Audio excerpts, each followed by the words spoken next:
In fact, right-wing male MPs are far more likely to receive online abuse. A new study from the University of Sheffield and BuzzFeed, I don't like quoting them, but yeah, BuzzFeed, it showed that Boris Johnson receives 8 times more abuse on Twitter than Diane Abbott. Is that because he's white? Is he crying because he's white? Her entire political career has been wrapped up in controversy and thoughtless, mean-spirited and derogatory comments about white people. Yes, I will work to keep Britain safe.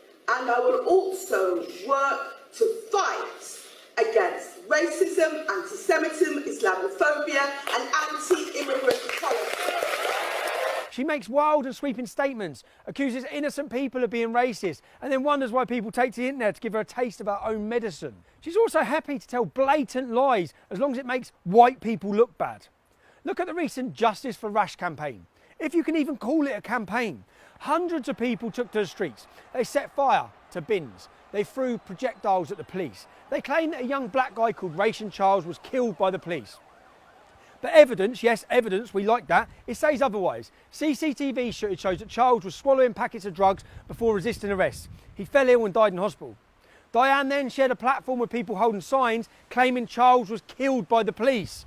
These lies are the reason people don't like you, Diane. In 1988, during a Black Studies conference in Philadelphia, Diane claimed that the British, yes, the British invented racism. In her own newspaper column, she wrote about 30 Finnish nurses that were working at her local hospital in Hackney. She said that while she was sure they were charming, they were blonde, blue-eyed, white Finnish girls who may never have met a black person, let alone touch one. She suggested that Finnish people were incapable of treating black people and accused them of only coming to England to improve their English. At least they were learning English, unlike half the immigrants that you support, Diane. In 2012, she tweeted, "White people love playing divide and rule. We should not play their game." You know, all white people. Despite making a sweeping and negative statement about the majority population of Britain and an entire race of people, the police said she had not committed a criminal offence. She did face a public backlash though, which she clearly could not handle. You said white people love playing divide and rule.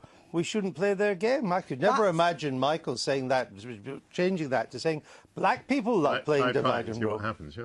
And what would happen if he said it? You didn't speak in code. That was quite a race. Then in 2016, she had the cheek to call 17 million Brexit voters racist. Yes, the race card again. She's got a bollocking for it on Question Time, though. Well, you said that because they voted leave, they don't like the look of foreign people, they must be racist or xenophobe.